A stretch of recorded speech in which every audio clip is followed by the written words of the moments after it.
ಲಲಿತ ನಾಟ್ಯ ಅಕಾಡೆಮಿಯ ನಾಟ್ಯಾಲಯ ಸಂಸ್ಥೆಯ ವಾರ್ಷಿಕೋತ್ಸವ ಅಂಗವಾಗಿ ನಡೆದ ಭರತನಾಟ್ಯ ಗೆಜ್ಜೆ ಪೂಜೆ ಕಾರ್ಯಕ್ರಮ. ಶನಿವಾರ ಸಂತೆ ಪಟ್ಟಣದ ಭರತನಾಟ್ಯ ಕಲಾವಿದೆ ಬಿಆರ್ ಸುನೀತಾ ಶೆಟ್ಟಿಯವರ ಲಲಿತ ನಾಟ್ಯಾಲಯ ನೃತ್ಯ ಶಾಲೆಯ ವಾರ್ಷಿಕೋತ್ಸವ ನೂಪುರಾರ್ಚನೆ ದಿನದ ಅಂಗವಾಗಿ ಗುರುವಾರ ಪಟ್ಟಣದ ನಂದೀಶ್ವರ ಕಲ್ಯಾಣ ಮಂಟಪದಲ್ಲಿ ವಿದ್ಯಾರ್ಥಿಗಳಿಂದ ಗೆಜ್ಜೆ ಪೂಜೆ ಭರತನಾಟ್ಯ ಕಾರ್ಯಕ್ರಮವನ್ನು ಹಮ್ಮಿಕೊಳ್ಳಲಾಯಿತು.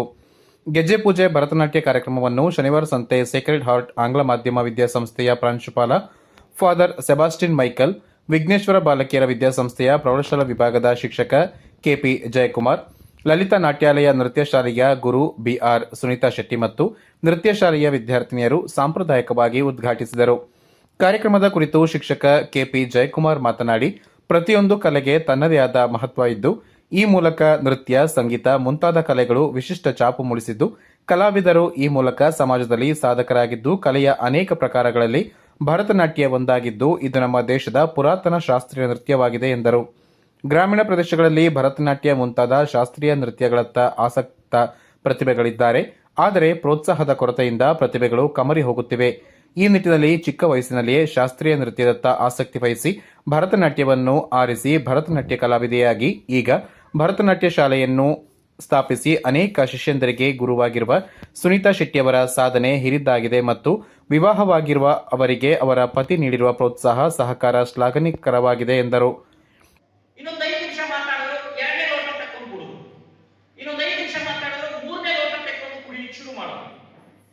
ಸಮಾರಂಭದಲ್ಲಿ ಎಲ್ಲರೂ ಕೂಡ ಹೀಗೆ ಶಾಂತವಾಗಿ ಕುಳಿತು ಕೇಳ್ತಾರೆ ಅಂತಕ್ಕಂಥ ಜನ ಇರಲ್ಲ. ಒಬ್ಬೊಬ್ರು ಕಿಂಡಲ್ ಮಾಡೋರು ಕೂಡ ಇರ್ತಾರೆ. ಹಿಂಗಡೆ ಕುತ್ಕೊಂಡು ಚೀಟೆ ಮಾಡೋದು, ಹಾಗಾಗಿ ಮಾತಾಡೋದು, ವಿಷಯ ನೋಡಿಯೋದಕ್ಕೆಲ್ಲ ಮಾಡೋರು ಇರ್ತಾರೆ. ಅದೇ ತರದಲ್ಲಿ ಹಿಂದೆ ಒಬ್ಬರು ಕೂತಿದ್ದ, ಅವ್ರು ಎಲ್ಲ ಎದ್ದಿಟ್ಕೊಂಡು, ರೀ ಸಾಹೇಬ್ರ, ನಮ್ಮ ಊರಾಗಿ ನೀವು ಎದಕ್ಕೆ ಬಂದಿರಿ? ಭಾಷಣ ಮಾಡ್ಲಿಕ್ಕೆ ಬಂದಿರಾ? ನಮ್ಮ ಊರಾಗಿರ ನೀರು ಕುಡಿಲಿಕ್ಕೆ ಬಂದಿರಾ? ಎದಕ್ಕೆ ಬಂದಿರಿ? ನಮ್ಮ ಊರ್ನಾಗ ನೀರಿ ಬಹಳ ತ್ರಾಸ ಐತಿ, ಸ್ವಲ್ಪ ನೋಡ್ಕೊಂಡು ಕುಡಿರ್ಲ ಅಂತ ನೋಡಿ ಕಿಂಡಲ್ ಮಾಡ್ಲಿಕ್ಕೆ ಊರಿಗೆ ಕರೆದು ಸ್ಟೇಜ್ ಅಲ್ಲಿ ಗೆಸ್ಟ್ ಅಂತ ಕೂರಿಸಿ ಎಪ್ಪಾಗಿ ಬಿಟ್ಟೋಯ್ತೀನಿ ಅಂತ ನೋಡಿ. ಇಂಥ ಹಾಸ್ಯಗಾರರ ಮಾತನ್ನ ಕೇಳಲಿಕ್ಕೆ ಬಹಳ ಖುಷಿ ಆಗ್ತದೆ. ಹಾಗಾಗಿ ನಾನು ಎಷ್ಟೊತ್ತು ಮಾತಾಡಬಹುದು ಅಂದ್ರೆ ಈ ಫಾದರ್ನ ಕೇಳ್ತೀನಿ, ಫಾದರ್ ನಾನು ಎಷ್ಟೊತ್ತು ಮಾತಾಡಬಹುದು? ಆ ಬೀಚಿಯವರ 72 ವರ್ಷ ವಯಸ್ಸಾಗಿದೆ. ಇಂದಿನ ಯುವಜನಾಂಗ ಪಾಶ್ಚಾತ್ಯ ಕಲೆಗಳಲ್ಲಿ ಆಸಕ್ತಿ ಮೂಡಿಸುತ್ತಿದ್ದಾರೆ. ಈ ನಿಟ್ಟಿನಲ್ಲಿ ಪೋಷಕರು ತಮ್ಮ ಮಕ್ಕಳಿಗೆ ಶಾಸ್ತ್ರೀಯ ನೃತ್ಯ, ಸಂಗೀತ ಮುಂತಾದ ಕಲೆಗಳಲ್ಲಿ ಆಸಕ್ತಿ ಮೂಡಿಸಿ ಕಲಾವಿದರಾಗಿ ಬೆಳೆಯಲು ಪ್ರೋತ್ಸಾಹಿಸಬೇಕು. ವಿದ್ಯಾರ್ಥಿಗಳು ಶಿಕ್ಷಣದ ಜೊತೆಯಲ್ಲಿ ಸಾಂಸ್ಕೃತಿಕ ಕಲಾ ಪ್ರಕಾರಗಳಲ್ಲಿ ಆಸಕ್ತಿ ವಹಿಸಿ ಈ ಮೂಲಕ ಕಲಾ ಕ್ಷೇತ್ರದಲ್ಲಿ ಸಾಧನೆ ಮಾಡುವಂತೆ ಸಲಹೆ ನೀಡಿದರು. ಇಡೀ ವಿಶ್ವದಲ್ಲಿರತಕ್ಕಂಥ ಎಲ್ಲ ದೇಶಗಳನ್ನ ಒಂದು ಮನೆಯಲ್ಲಿ ಕಂಡ್ರೆ ಭಾರತ ದೇಶವನ್ನ ಅದರಲ್ಲಿ ದೇವರ ಮನೆಯ ಸ್ಥಾನಕ್ಕೆ ಹೋಲಿಸಬಹುದು.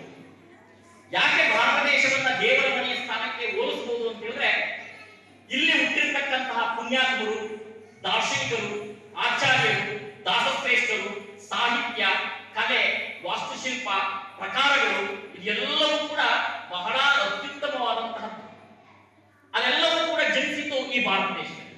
ಹಾಗಾಗಿ ಭಾರತ ದೇಶವನ್ನು ನಾವು ಒಂದು ಪವಿತ್ರವಾದಂತಹ ಮಣ್ಣು, ಪವಿತ್ರವಾದಂತಹ ಭೂಮಿ ಅಂತೇಳಿ ಕರೀತೇವೆ.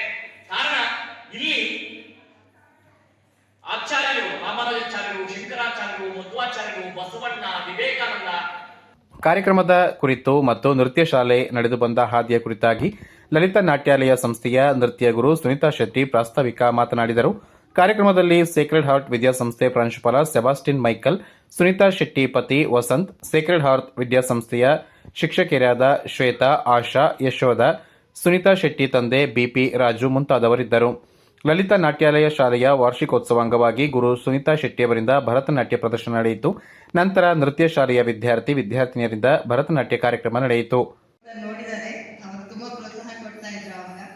ಆದ್ರೆ ನನಗೊಂದು ಆಸೆ ಇತ್ತು, ಈ ಭರತನಾಟ್ಯಂ ಕಲಿಬೇಕು, ಅಟ್ಲೀಸ್ಟ್ ಒಂದು ಸಲ ನಾನು ಮೇಕಪ್ ಹಾಕೊಂಡು ಒಂದು ಫೋಟೋ ತಗೋಬೇಕು ಅಂತ. ನಾನು ಇಲ್ಲಿ ಇರುವಾಗ ಯಾವುದೇ ರೀತಿ ಈ ತರ ಕ್ಲಾಸಿಕಲ್ ಡ್ಯಾನ್ಸ್ ಕ್ಲಾಸಸ್ ಆಗಲಿ ಇನ್ನೊಂದಾಗಿ ಏನು ಮಾಡೋಕ್ಕೆ ಅವಕಾಶ ಇರಲಿಲ್ಲ. ಬಟ್ ನಾನು ಮದುವೆ ಆದ್ಮೇಲೆ ನಮ್ಮನೆಯವ್ರಿಗೆ ಯಾವಾಗಲೂ ಕೇಳ್ತಾ ಇದ್ದೆ, ಅಟ್ಲೀಸ್ಟ್ ಒಂದು ಸಲ ನಾನು ಮೇಕಪ್ ಮಾಡಿಸಿ ನಾನು ಫೋಟೋಸ್ ಶೂಟ್ ಮಾಡಿಸ್ಕೊತೀನಿ ಸಾಕಂತ. ಬಟ್ ನನ್ಗಿಂತ ಜಾಸ್ತಿ ಈ ರೀತಿ ಕಲೆಗಳಿಗೆಲ್ಲ ಪ್ರೋತ್ಸಾಹ ಕೊಡೋದು ಮತ್ತು ಗೌರವ ಕೊಡೋದನ್ನ ನನ್ನ ಹಸ್ಬೆಂಡ್ ಅವ್ರು ಹೇಳಿದ್ರು, ದಯವಿಟ್ಟು ಕಲೆ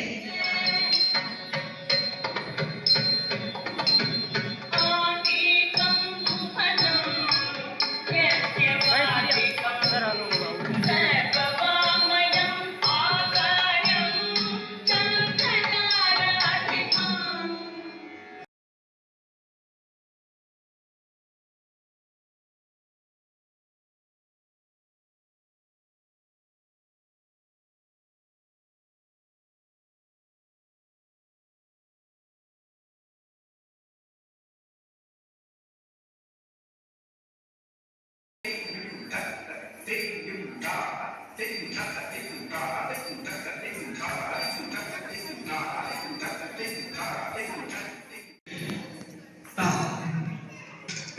Steady. Steady.